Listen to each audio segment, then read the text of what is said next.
It's interesting to me because the text says something that we cannot gloss over, and I want to just share these things with you. This is my first point. If we're really going to understand worship, if you're really going to understand worship, worshiping God, if you're really going to understand what it takes to worship God out of a hard place, you have to understand it as Ezra records it. And this is what Ezra says in verse 10. I love it. He says, to praise Jehovah after the order of David, king of Israel.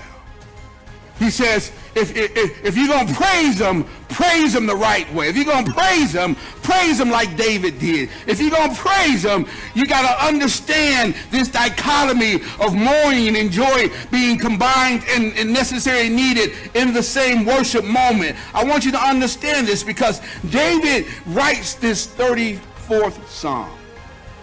And he starts this out saying, I will bless the Lord sometimes. That ain't what he said, is it? That ain't what he said. He says, I'll bless the Lord when everything's going right. Okay, he didn't say it that way. So he said, I'll bless the Lord when I get more money than I got bills.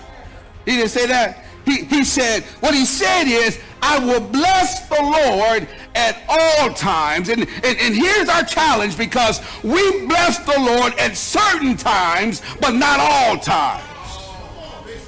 We bless the Lord at certain times. There's times when you and I, we got to shout and we got to dance and we got a testimony. I wonder how many of us stand before the Lord and the people of God and give testimony that I laid down with my spouse, but only one of us got up.